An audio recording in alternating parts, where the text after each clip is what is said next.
Hi guys, welcome to another vlog. My name is Amit and welcome back to another video. आज के video में हम ये बात करेंगे we'll be talking about finance sector में यूके में क्या what is the average salary. ये बात करेंगे एंट्री लेवल। अगर आपके पास बिल्कुल एक्सपीरियंस नहीं है तो क्या सैलरी है यूके में, अगर आपके पास 2 या 3 साल का एक्सपीरियंस है तो क्या सैलरी है, और हम ये भी कंपेयर करेंगे अगर आप ऑलरेडी इंडिया में जॉब कर रहे हैं तो ऑन एवरेज क्या सैलरी रहती है, और अगर if you are planning to come here for masters in either accounting और फाइनेंस और रिस्क मैनेजमेंट कोई भी इस सेक्टर में, तो आप क्या सैलरी एक्सपेक्ट कर सकते हो।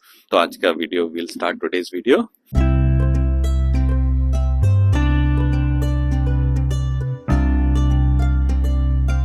तो यहाँ यूके में फाइनेंस सेक्टर में ऑन एवरेज, जैसे अगर आपने कोई भी मास्टर्स किया और आपके पास बहुत ज्यादा एक्सपीरियंस नहीं है, यहाँ पे ऑन एवरेज अगर 1 या 1.5 साल का अगर आपको ऑलरेडी एक्सपीरियंस है तो भी वो kind of fresher he count करेंगे आपको।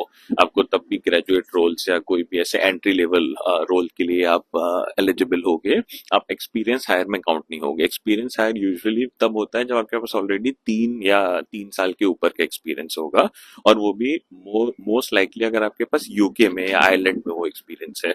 अगर आपके पास कोई भी इंडिया में फॉर एग्जांपल या कोई भी ओवरसीज कंट्री में एक्सपीरियंस है 1 या 2 साल का, तो they will still consider you as a complete fresher. तो ऑन एवरेज तो थोड़ा फोन हिल गया था।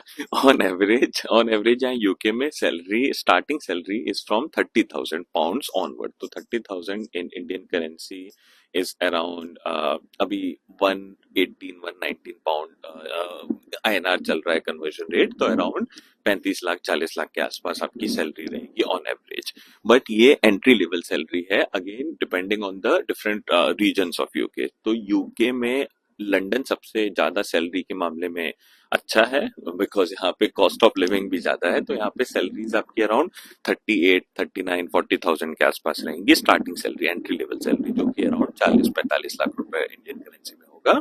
अब इसमें एंट्री लेवल में बहुत सारे रोल्स होते हैं फाइनेंस में, ऑडिट के बहुत सारे ग्रेजुएट रोल्स में होते हैं, टैक्सेशन के होते हैं, इसी तरह बहुत बार अकाउंट असिस्टेंट के बहुत सारे प्रोफाइल्स होती हैं, और ये मोर और लेस हर कंपनी को जरूरत होती है अकाउंट असिस्टेंट की।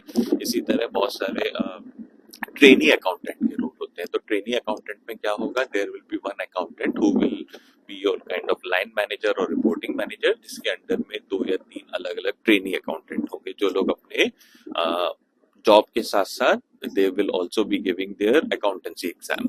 तो ये वाले रोल्स में भी एवरेज सैलरी रहेगी अराउंड 37-38,000 अकाउंट असिस्टेंट के में। इसके बाद बहुत सारे रिस्क रिलेटेड भी बहुत सारे एंट्री लेवल जॉब्स होते हैं।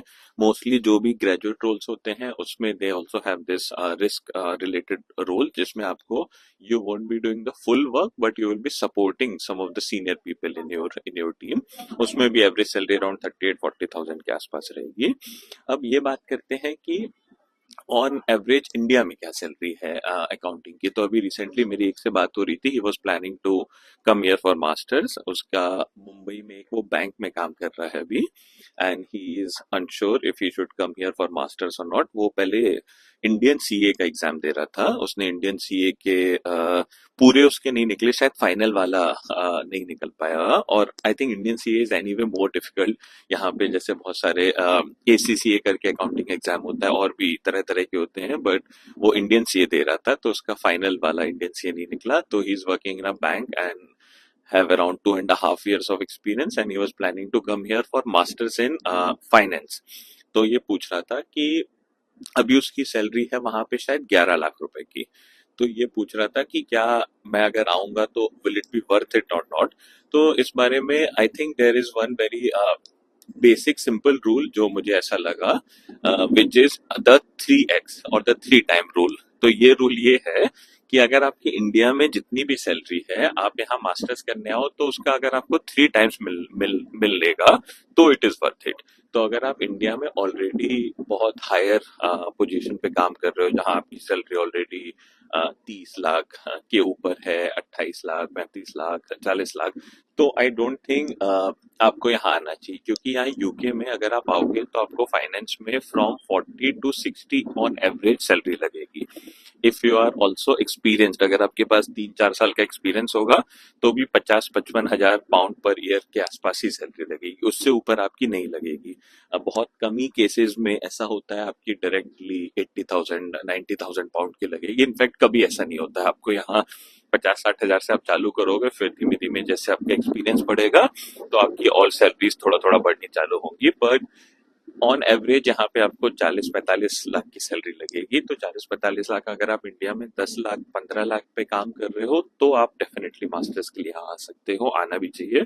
बट अगर आपके पास ऑलरेडी बहुत ज्यादा हाई पेइंग जॉब है इंडिया में, then I don't think it makes a lot of sense, because अगर आप वहां पे 30-40 लैक्स वगैरह कमा रहे हो तो आप यहाँ पे भी आओगे तो भी आपका सैलरी 60 हजार के आसपास ही लगेगा।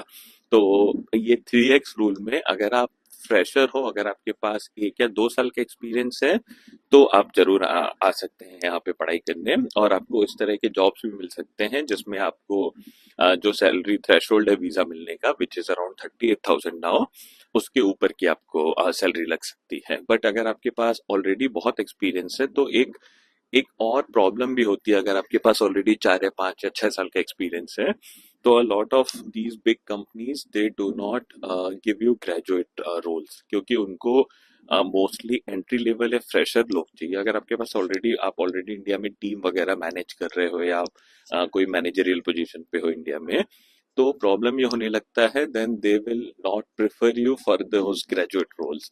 तो ग्रेजुएट रोल के लिए आई थिंक अगर आपने कोई भी बैचलर्स किया है इंडिया में और अगर आपके पास 2 या 3 साल का एक्सपीरियंस है तो I think it is a good decision to come to UK to do your masters in finance और अकाउंटिंग। तो ये आज का छोटा सा वीडियो जिसमें हमने ये कंपेयर किया regarding salaries and who should be coming to UK and what should be the salary expectation. और अगर आप लोगों को ये छोटा सा वीडियो अच्छा लगा हो तो please do subscribe and I will see you in the next blog.